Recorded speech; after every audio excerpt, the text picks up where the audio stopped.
हमारी कोशिश होती है कि हम ऐसी वीडियो बनाएं जिससे आप लोगों का फ़ायदा हो, आप सेहतमंद रह सकें। नाज़रीन, आज का जो टॉपिक है वो ख़ुसूसन बच्चों और बूढ़ों के हवाले से है। ये मसला आम हर किसी को हो जाता है, लेकिन ख़ुसूसन बूढ़े और बच्चे इसमें बहुत ज़्यादा शिकार होते हैं। ये मर्ज़ कौन सा है? खांसी। खांसी बच्चों को भी बड़ी जल्दी, जैसे ही मौसम चेंज होता है बच्चों को खांसी लग जाती है। बाज़-औक़ात बच्चे बाहर, आप शादी पे गए, वापस आए, सर्दी लग गई। बाज़-औक़ात नहा लिया, नहा के थोड़ी देर तक आके बैठे रहे उसी कपड़ों में, सर्दी लग जाती है, खांसी शुरू हो जाती है। बाज़-औक़ात खट्टी चीज़ खा ली, बाज़-औक़ात आइसक्रीम खा ली, बाज़-औक़ात ठंडी बोतल पी ली, उससे भी खांसी लग जाती है। इसी तरह बड़े जब बूढ़े हो जाती हैं, उन्हें बलगम रेशा जब हो जाता है तो उससे भी फौरी तौर पे खांसी शुरू हो जाती है। और खांसी ये लंग्स की वजह से होती है। लंग्स के अंदर या तो जो हमारी आंतें हैं वो शिलिंग होना शुरू हो जाती है, वो वेन्स होती हैं, या उनके अंदर रतूबात आ जाती हैं, बलगम रेशा होता है जिसको निकालने के लिए हम खांसते हैं तो वो साइड पे होती है तो सांस ठीक हो जाता है। अब बाजू का ऐसा होता है वो ढीली हो जाती हैं, लटक जाती हैं। अब इन सब चीज़ों का इलाज,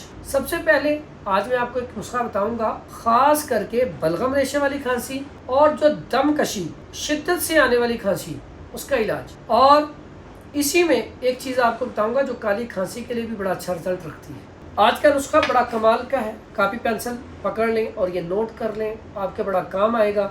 सबसे पहला आपने काम करना है, एक तो खट्टी चीज़ें बच्चों को छुड़वानी है, ठंडा पानी छुड़वाना है, परहेज करवाना है, बड़ों को भी ऐसे ही आपने परहेज करवाना है। फिर ये नुस्खा इस्तेमाल करना है, ये है काकड़ा सिंगी। इतना कमाल का नुस्खा है, आप ये काकड़ा सिंगी लें, इसका फाइन पाउडर कर लें। फाइन पाउडर ये आम पंसार स्टोर से मिल जाती है। फाइन पाउडर करके तो इसको आपने शहद में मिला के सुबह शाम इस्तेमाल करना है। खांसी ऐसे इंशाल्लाह गायब हो जाएगी। अगर कोई ऐसा पेशेंट है जिसको शुगर है तो शहद के बगैर भी इस्तेमाल कर सकता है।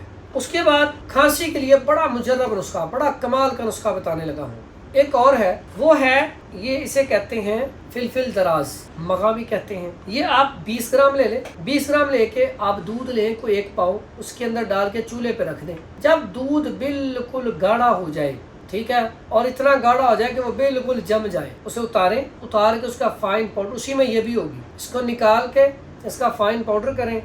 शहद में मिला के 1 से 2 रत्ती खुराक शहद में मिला के इस्तेमाल करवाना शुरू कर दें। यकीन करें पहले दिन से ही आपको रिजल्ट मिलेगा। और अगर बलगम रेशा आपके लंग्स के अंदर फंसा हुआ है, जमा हुआ है, तो ये ऐसा नुस्खा, ये रग रग से बलगम रेशे को निकाल के बाहर फेंकता है।